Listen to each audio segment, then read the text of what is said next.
Ladies and gentlemen, the members of Cotillion 2024.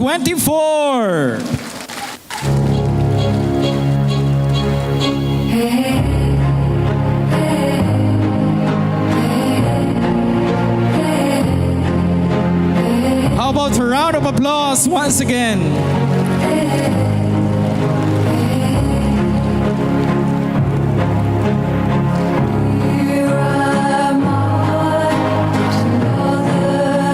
And our hermano and our hermana, Doc Rick and Doktora Annette Macayaon. Alam mo partner, hindi ko na alam kung saan pa kumukuha ng energy itong mag-asawa na to eh. Yes, hindi mo makikita yung pagod, yung stress, lahat-lahat na ng effort, ng oras ibinigay nila para sa ating lahat. And it's amazing to see from Rigodon down to Cotillion, they're still dancing Yeah. Pareho nilang sinayawan, lahat ng effort, lakas, lahat-lahat talaga hindi mo matitinag yung kanilang dedikasyon. And from work and from their responsibility at the hospital, hindi ko na alam kung saan pa kumukuha ng energy ang mag-asawang ito. Kaya muli pong palakpakan natin ang ating hermano at hermana ng Mayflower 2024. Sobrang saludo ako sa mag-asawa na to. Paglabas pa lang ni Doc, kasali pala si Doc. Alright, so muli po, congratulations sa members ng ating Cotillion 2024. Isang masigabong palakpakan.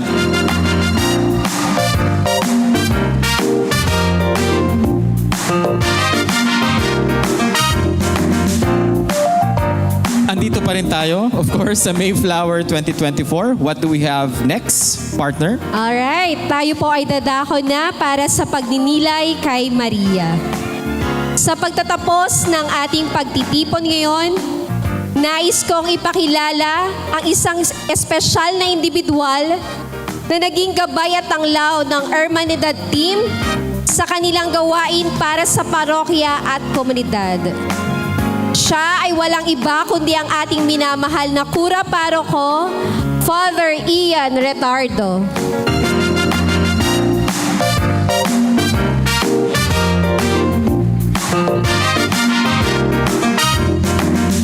Kala ko sasayaw na rin si Father eh.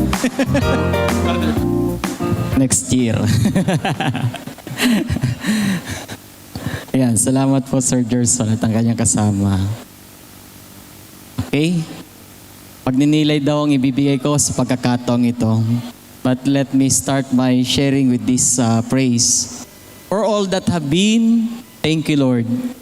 For all that will be, yes Lord. Sa mga katagang ito, may dalawa tayong patingkad na mga salitang bunga ng buhay na mayroon ang mahal na Birheng Maria. At alin yun, ang kanyang Magnificat. Ang kanyang diwa lagi ng pagiging mapagpasalamat sa lahat na mayroong ginawang kabutihan ng Diyos sa kanyang buhay. Pangalawa ay yung kanyang piyat, ang kanyang matapang na pag-oo lagi sa kalooban ng Diyos. Dalawang katangiang nagsilbing inspirasyon sa ating lahat, lalo tigit sa ating hermanidad na nanguna sa kasigasigan, sa paghahanda, sa mga gawain ng mayuhan bilang parangal kay Maria ngayong taon ng parokya.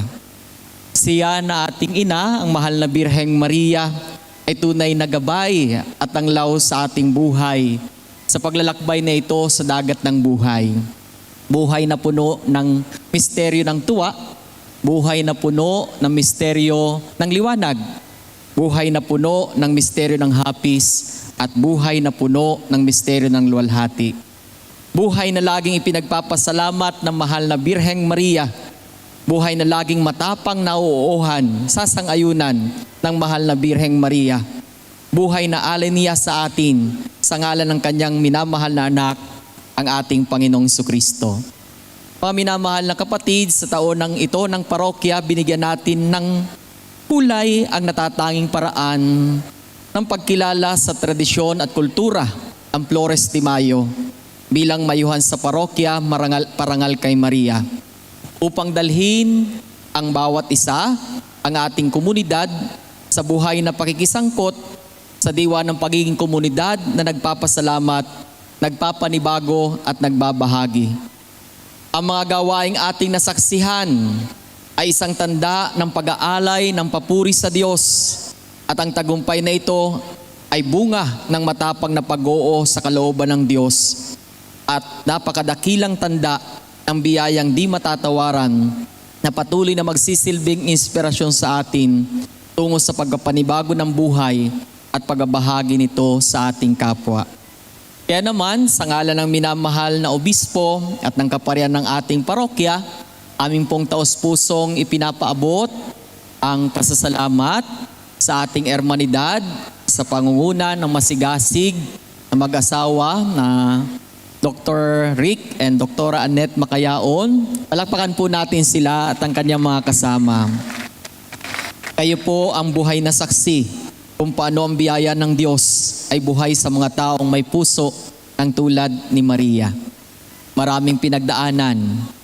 Oo na sinubok ng tuwa, ng liwanag, ng hapis at ng luwalhati. No? Kaya maraming salamat po at hindi kayo natinag sa pagod at sa kung ano pang mga kinaharap ng mga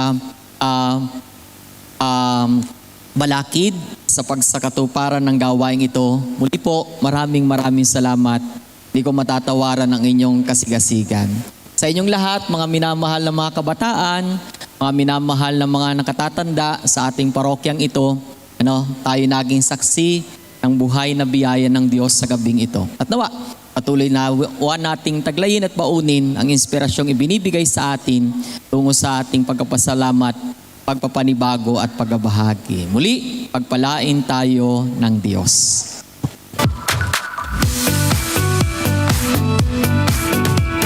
Thank you so much to our Reverend Father Ian Ritardo. Muli po, palakpakan natin si Reverend Father for that message. And the night is still young. Yes. The night is not yet over. Correct. So meron pa po tayong party as we end this program. Kami po ang inyong naging tagapagtukoy ngayong gabi. Ako po si Sir Gerson. Ako naman po si Ma'am Angie. At muli, ang aming pagbati po sa Hermanidad 2024. Congratulations po, Hermanidad Team 2024. Maraming salamat po.